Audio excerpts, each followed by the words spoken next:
दलित और पिछड़ा ने बनाई है और उनके हक और अधिकारों की चर्चा इस सदन में प्राथमिकता के आधार पर होनी चाहिए। अपना निजी विधेयक प्रस्तुत किया है और वास्तविकता यह है कि यह विधेयक भारतीय जनता पार्टी के सदस्यों के द्वारा होना चाहिए था, क्योंकि उत्तर प्रदेश में पिछड़ों और दलितों के नाम पर सत्ता लेकर आप बैठे हुए हैं। माननीय सदस्य पीछे क्या है? माननीय सदस्य यहाँ पर दलितों और पिछड़ों का काट करने का काम कर रही है। यहाँ पर अगर बात करो अनुसूचित जनजाति की, यहाँ बात करो जातिवाद जनगणना की, माननीय सदस्य पल्लवी पटेल जी पीछे में आइए, सप्लीमेंट्री बजट में आइए।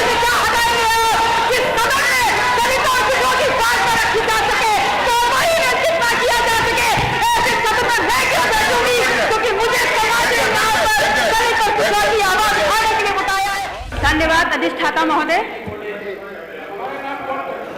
जिस यूनिवर्सिटी में आप पढ़े हैं उस यूनिवर्सिटी में मैं भी पढ़ा हूँ, उसी यूनिवर्सिटी में, और उसी यूनिवर्सिटी का मैं छात्र संघ का महामंत्री रहा हूँ और चुनाव जीत करके तीसरी बार आया हूँ और मंत्री जी विधान परिषद के द्वारा आज मंत्री बने हैं। तो अगर परिवारवाद की एक सूची मंगा लिया जाए, बैठे श्रीमती पल्लवी पटेल जी ने व्यवस्था दे दी, हमने प्लीज बैठे श्रीमती पल्लवी पटेल जी। धन्यवाद अधिष्ठाता महोदय। आज इस सदन में चर्चा का विषय है अनुपूरक अनुदान की मांगों पर चर्चा। और जब इस बजट को मैंने पढ़ा तो सबसे पहले मेरे दिमाग में एक ख्याल आता है कि क्या है ये अनुपूरक बजट। ये है भारतीय जनता पार्टी का अनुपूरक बजट। वो भारतीय जनता पार्टी जो अपने आप को इस विश्व की सबसे बड़ी संगठन होने का दंभ भरती है और डंका पीट कर कहती है। अगर डंका पीट कर कह रहे हैं तो इसी सदन में अभी 5 मिनट पहले मैंने एक टिप्पणी सुनी है बहुत ही सीनियर सदन के सदस्य के द्वारा कि सांच को आंच नहीं। तो अगर सांच को आंच नहीं है तो इस सवाल का जवाब दीजिए कि उत्तर प्रदेश क्या सिर्फ हिंदुओं का प्रदेश है? एक धर्म के नाम का, एक धर्म विशेष के नाम का आप तुष्टीकरण करते हैं और अगर पूछा जाएगा तो आप कहेंगे नहीं होता। कैसे नहीं होता?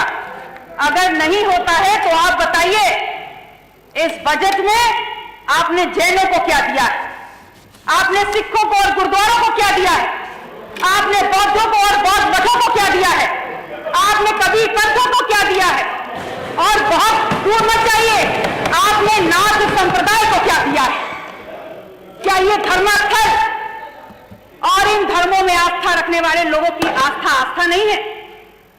आपके लिए बहुत अहम है कि इन विषयों पर चर्चा हो और आपको इस बात की तनिक भी चिंता नहीं है और तनिक भी गंभीरता से आप ये नहीं सोचना चाहते कि उत्तर प्रदेश की बहुसंख्यक आबादी इस देश के दलित और पिछड़ा ने बनाई है और उनके हक और अधिकारों की चर्चा इस सदन में प्राथमिकता के आधार पर होनी चाहिए।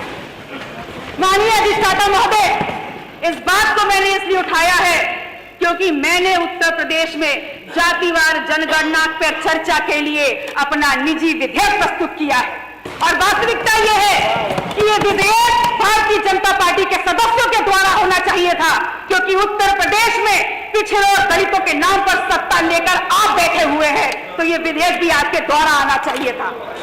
और ऐसा नहीं है, पर्याप्त संख्या में भारतीय जनता पार्टी में पर्याप्त संख्या में दलित और पिछड़ों की नुमाइंदगी करने वाले, प्रतिनिधित्व करने वाले यहाँ पर सदस्य बैठे हुए हैं, लेकिन सब के सब पंगु हैं और आप पंगु हैं।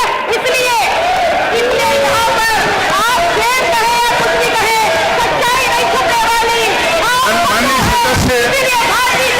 माननीय सदस्य पीछे क्या है? माननीय सदस्य यहाँ पर दलितों और पिछड़ों का काट करने का काम कर रही है। यहाँ पर अगर बात करो अनुसूचित जनजाति की, यहाँ बात करो जातिवाद जनगणना की, माननीय सदस्य पल्लवी पटेल जी पीछे में आइए, सप्लीमेंट्री बजट में आइए।